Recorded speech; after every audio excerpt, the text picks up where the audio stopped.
Certamente todos nós já recebemos algum convite especial em nossa vida, sim ou não? Para conhecer um lugar, desfrutar de um almoço que vai acontecer o mais rápido, de algum encontro. Contudo, todos são incapazes de fazer um convite que apenas Jesus pode fazer, que é um convite à esperança, porque Ele é o Senhor da esperança, amém, meus irmãos? Ele é o Deus da esperança. E esse convite torna-se especial, e esse convite torna-se grandioso, porque ele não apenas se repete, mas se renova a cada dia, a cada instante, a cada circunstância, a cada etapa. O nosso Deus fazia esse convite. E um convite foi feito especialmente ao povo de Israel, quando Deus, vendo a vida que eles levavam como escravos no Egito, levanta o profeta Moisés, que vai até lá e através de uma negociação que foi necessária, dolorosa, mas que alcançou um resultado eficaz com o próprio faraó, tendo em vista a imposição das 10 pragas, a fim de gerar no coração de faraó o entendimento que o povo hebreu deveria sair de uma posição de escravidão desumana, para ter a sua vida, o seu desenvolvimento, quanto cidadãos que viessem construir uma história. E assim aconteceu. Mas um fato muito triste caracteriza a história do povo de Israel. Depois de eles terem sido libertos dos 430 anos, conforme o livro de Êxodo fala, da escravidão do Egito, depois dos 40 anos em caminhada pelo deserto, onde não faltaram de forma clara evidências que Deus estava sustentando, e entre elas a sola das sandálias renovavam-se. Olha que coisa gloriosa, magnífica, que apenas o nosso Deus poderia fazer. E chega-se a tão sonhada terra prometida. Eles alcançaram a terra, mas aí o povo hebreu, o povo judeu, o povo de Israel, cometeu 2 grandes falhas nesse processo e acabaram perdendo a liberdade que tinham sido alcançada e presenteada pelo próprio Deus. Em primeiro lugar, eles entendiam de forma errada o sofrimento. Ao perceber a glória do Senhor, o poder de Deus, um Deus que age, um Deus que faz, um Deus que sabe todas as coisas, eles não poderiam permitir a possibilidade que o Filho de Deus pudesse sofrer. Mas se Deus usa os sofrimentos para nos ensinar, se Deus usa todo o processo de tribulação, que ela, como um ciclo em nossa vida, tem data para começar, ela tem um processo que é percorrido, mas para a honra e glória do Senhor, toda tribulação também tem dia para terminar, amém? E Deus usa esses processos para nos ensinar, para renovar a nossa fé, mas também para moldar o nosso caráter e nos presentear com a maturidade espiritual. Mas eles não aceitavam isso. Em segundo lugar, eles queriam sempre ajudar a Deus e terminavam atrapalhando, porque toda ação de ajuda na administração, que deveria ser exclusiva de Deus, eles começavam a levantar a existência de outros deuses. E o episódio do bezerro de ouro que eles tiveram que adorar, para que algo pudesse ser feito, a comida fosse entregue, foi um ato de idolatria, foi um ato pecaminoso, foi um ato de não acreditar que Deus, em sua total, absoluta natureza, presença e, sobretudo, poder, tinha capacidade de transformar aquela situação. Pois bem, os judeus estavam vivendo muito bem em Jerusalém, estavam escrevendo sua história de vida, quando começaram a ouvir que Samaria tinha sido saqueada e depois destruída pelo rei Nabucodonosor, que naquele momento estava liderando o Império Babilônico. E eles começaram a pensar em formas humanas, políticas. Digamos que eles foram mais partidários, sabe? Tentaram articular com outros poderes, tentaram resolver da melhor forma, mas excluíram o poder de Deus. Não se refugiaram no Senhor. Não questionaram o que Deus tem a nos ensinar e não descansaram que Deus era poderoso para livrá-los de qualquer oposição, de qualquer exército que se levantasse. Pois bem, aquilo que tinha sido previsto aconteceu. Os babilônicos invadem Jerusalém, saqueiam todo o valor que existia naquela cidade, destroem as casas, despedaçam os muros, e nós sabemos que Neemias é levantado mais à frente para fazer a reconstrução, e o pior, o povo de Deus volta a uma condição de vida que foi vivida no passado e que torna-se presente. Vão ser escravos na Babilônia, não mais no Egito, mas na Babilônia. E ali ocorre, como é descrito na história, o cativeiro babilônico, porque eles se submetem a uma condição desumana, uma escravidão que nós sabemos que foi abolida, porque não pode existir, é um crime, é algo ofensivo para o ser humano, e ali diante de tanta luta, eles só tinham uma única opção: acreditar que Deus é o Senhor da restauração, acreditar que era necessário virar a página e escrever uma nova história, um convite à esperança, como tema dessa série que nós estamos vendo. E o tema da mensagem de hoje é o convite à esperança quando estamos quebrados, a restauração quando tudo se quebrou. E Deus levanta um profeta que é conhecido como o profeta Chorão, que escreveu 2 livros, um intitulado com seu próprio nome e o outro Lamentações de Jeremias, estão lembrados? Alguém que chorou muito, lamentou muito, não apenas por ser alguém sensível, pois era sensível de fato, mas se encontrava sozinho quando o assunto era fidelidade ao Senhor.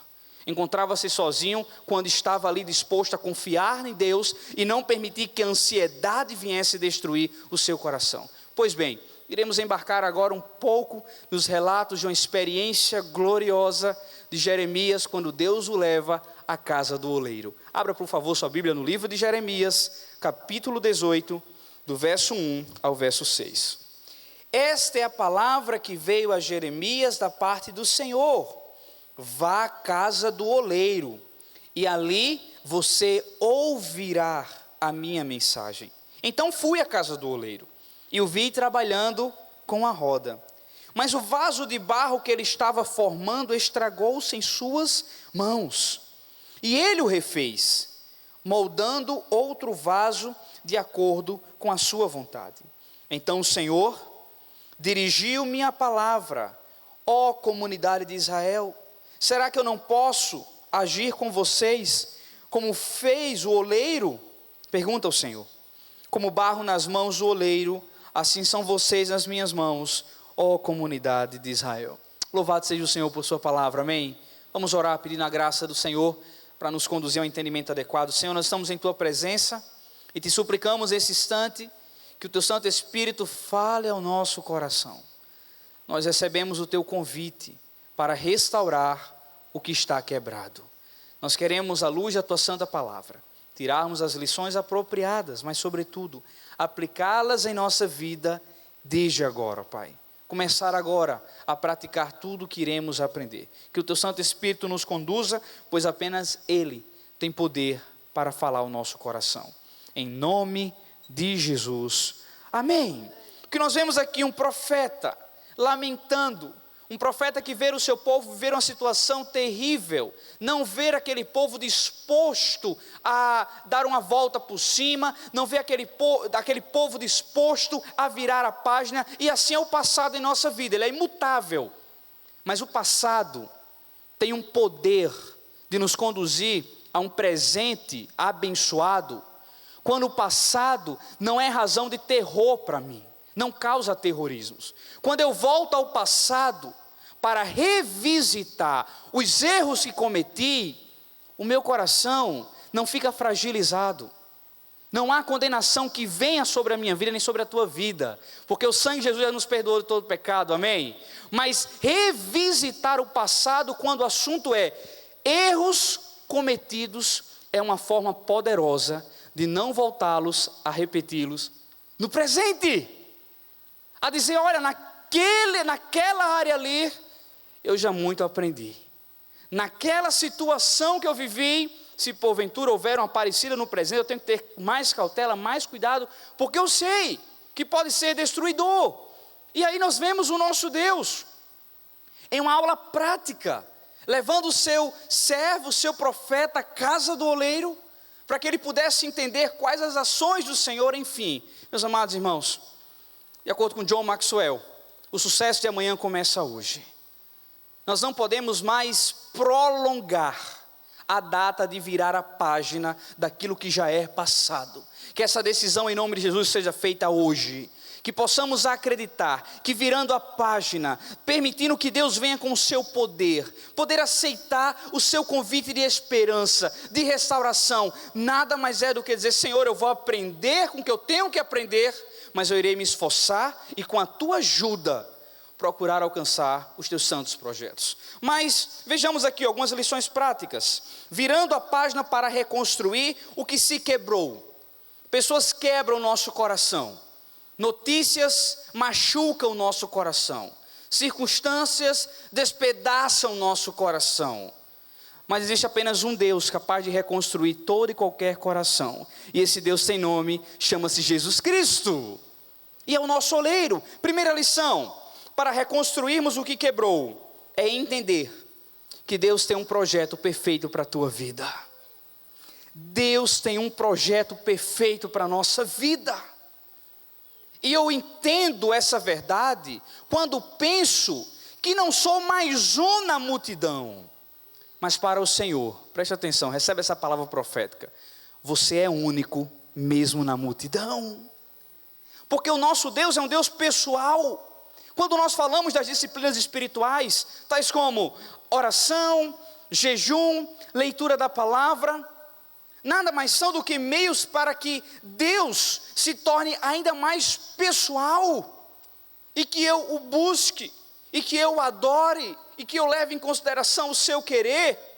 A Bíblia nos orienta sobre isso, e o início do projeto de restauração de Deus, na vida do maior apóstolo, e isso sem nenhum demérito aos outros que passaram, a todo o colégio apostólico, mas entendendo que um deles alcançou sua total potencialidade e usou tudo isso para a glória do Senhor. Estou falando do apóstolo Paulo, o maior autor de cartas do Novo Testamento, 13 livros da sua autoria, um homem que fez algumas viagens missionárias, que expandiu o evangelho pela Europa, pela Ásia. Como começou o processo de restauração na vida do apóstolo Paulo? Você está lembrado? Pois eu quero lhe informar: caindo do cavalo. O que isso tem a nos ensinar? Que o momento de dor, o momento de decepção, o momento de frustração, nas mãos de Deus, é o primeiro passo para a restauração. Amém, igreja? Essa verdade é poderosa. É essa teologia do sofrimento que nós temos que entender. E aqui não é um discurso, sabe, suscitando em nosso coração as lutas. Não, longe de mim. Eu sei o quanto elas são dolorosas. Mas eu e você, como filhos de Deus, nós não podemos desprezar os momentos de luta em nossa vida, porque todo período de tribulação antecede grandes milagres de Deus. Quem renuncia o que tem que ser renunciado para glorificar a Deus, olha, começa a se empolgar, que as bênçãos vão chover sobre a tua vida. A obediência é a melhor forma de ser bem-sucedido. A obediência é a forma mais eficaz de ser abençoado pelo Senhor e fazer resplandecer o caráter de Jesus Cristo. Deus diz, olha, vai lá, você vai se deparar, versículo 1, eu estou lendo Jeremias capítulo 18, a partir do versículo 1, para quem chegou agora a acompanhar, Jeremias 18, versículo 1, essa é a palavra que veio a Jeremias da parte do Senhor: vá à casa do oleiro, e ali você ouvirá a minha mensagem. Então fui à casa do oleiro, versículo 3, e o vi trabalhando com a roda. Primeira lição, processo de restauração, vamos restaurar o que quebrou. Eu creio que a minha vida é um projeto perfeito nas mãos de Deus, amém? Deus tem um plano perfeito para mim. Segunda lição, no processo de restauração, para restaurar o que se quebrou, eu entendo que Deus nos quebra em suas mãos. Vamos ler juntos o que o versículo 4 nos fala. E aí eu vou ler e quando eu terminar eu quero que os irmãos continuem a frase. Por favor, versículo 4. Mas o vaso de barro que ele estava formando estragou-se em... Foi baixinho, vamos mais forte, por favor. Estragou-se em... E quem é o oleiro? que Deus está falando aqui para Jeremias? Ele mesmo. E quem são os vasos de barro? Quem são os vasos de barro? Somos nós, é você, sou eu.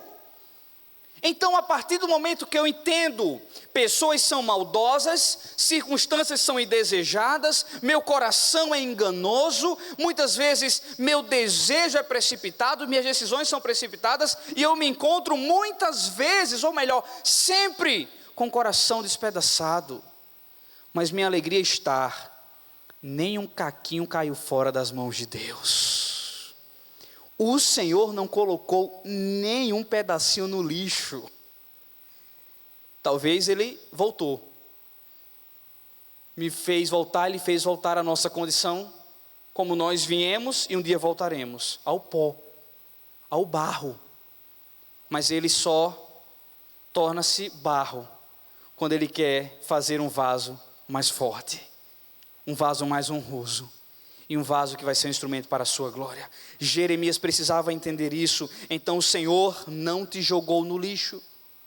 O Senhor está atento a cada pedaço que foi machucado em nosso coração. E palavras têm um poder destruidor.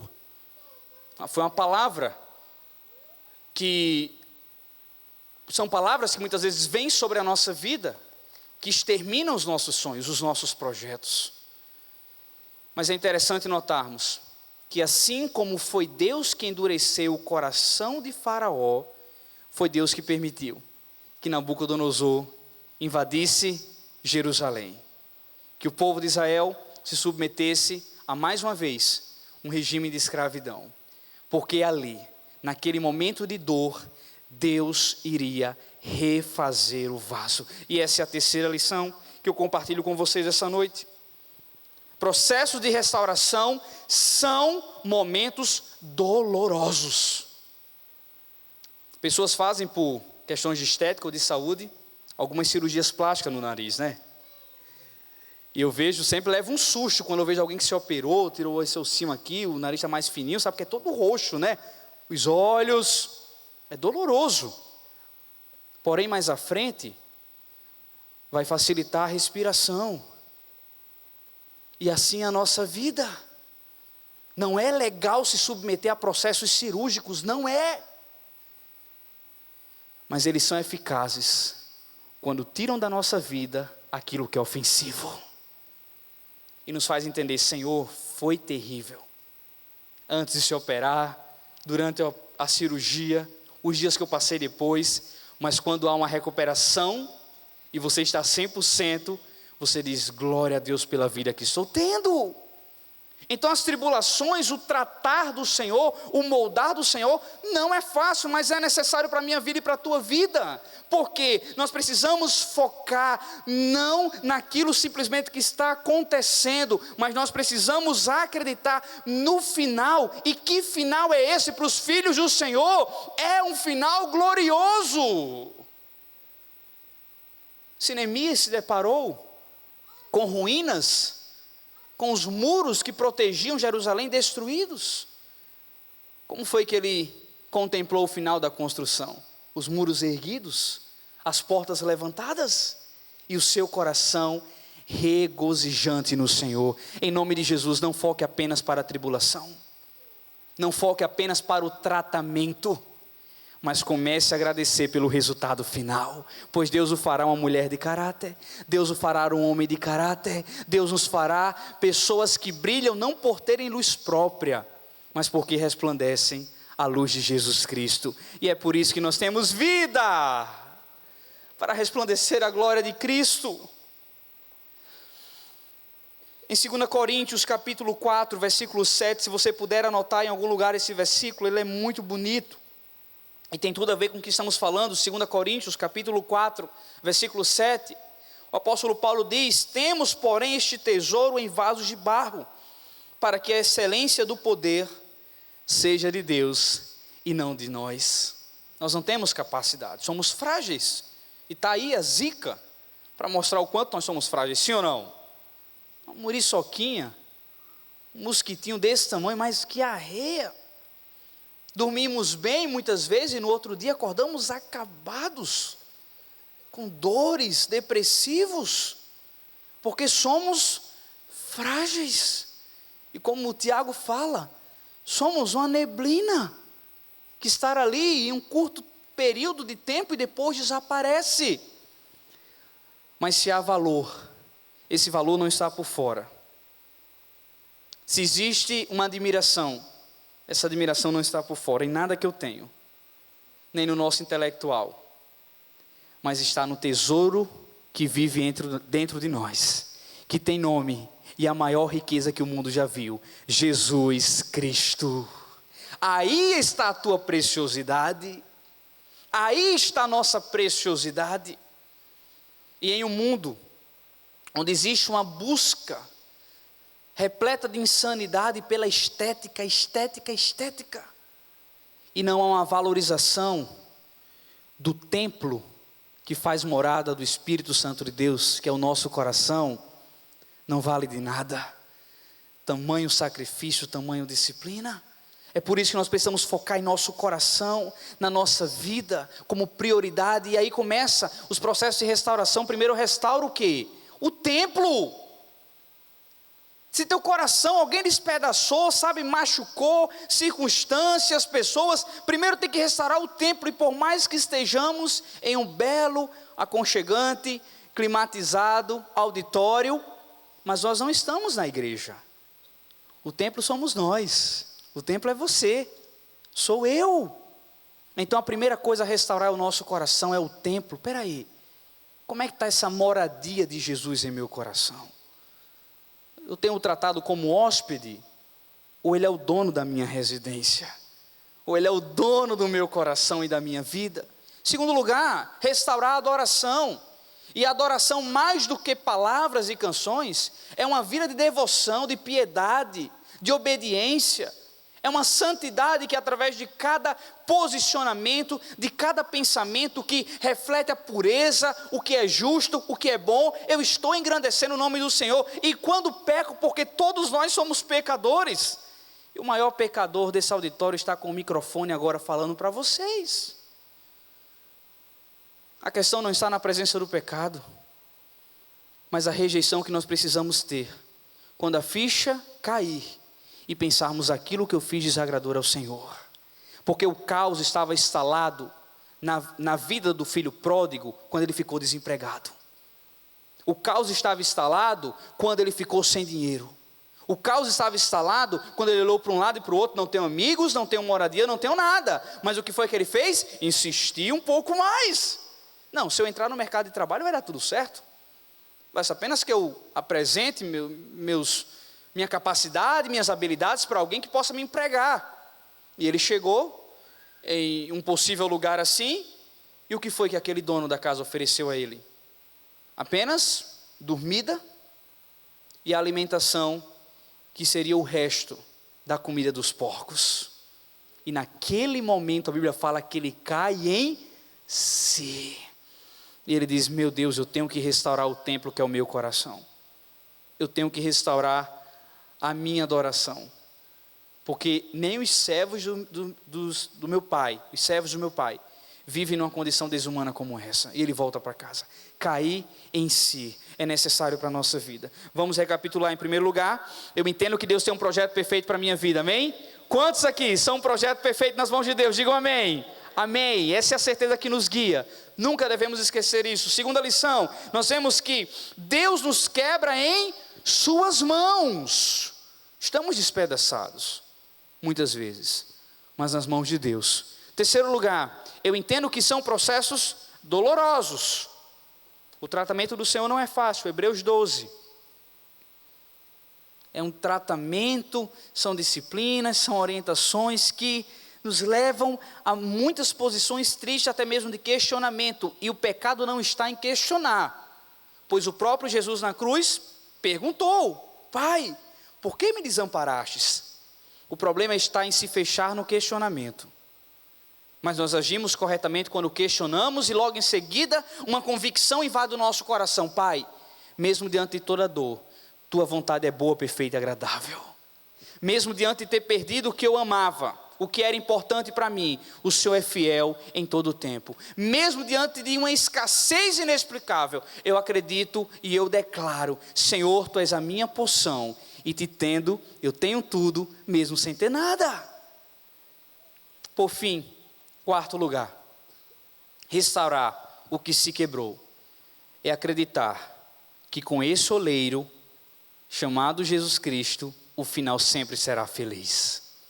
Sempre será feliz. Se Jesus fosse ouvir e deixar que o seu coração fosse invadido pelas palavras negativas, aterrorizantes, pelos conselhos totalmente equivocados dos seus apóstolos no cenáculo, na última ceia, que tendiam convencer Jesus ao cancelamento da cruz, mas como, Senhor, sendo mestre, como sendo Messias, irás padecer numa cruz? Jesus tinha se arruinado. Se Jesus fosse se fragilizar pelo grito da maioria, que dizia em alto e bom som: liberta Barrabás e crucifica Jesus, ele tinha sido destruído naquele instante. Mas o foco de Jesus, o som que entrava em seus ouvidos e fazia morada em seu coração, era o barulho da pedra que seria removida ao terceiro dia. O foco dele era no poder final. O foco dele era no final da história. E qual o final da minha história e da tua história? Qual é? É na glória com Jesus Cristo. Nada pode mudar, ninguém pode cancelar. Então, mesmo que a vida seja marcada por processos de luta, processos disciplinares do nosso Deus, de tribulações, eu acredito que, Senhor, eu estou num processo, e esse processo tem sido muito bem conduzido pelas tuas mãos. É isso que a palavra nos ensina. E o nosso Deus termina no versículo 6, ó comunidade de Israel, será que eu não posso agir com vocês como fez o oleiro? Claro que sim. Como barro nas mãos do oleiro, assim são vocês nas minhas mãos, ó comunidade de Israel. Louvado seja o nome do Senhor, porque a restauração ela existe, ela é visível e pode ser experimentada em minha vida e em tua vida. Porque o Deus da esperança é aquele que sempre falará ao nosso coração, e o seu convite para a novidade de vida é irresistível. Que sobre a minha vida, sobre a tua vida, repouse o poder restaurador do Senhor, em nome de Jesus, amém.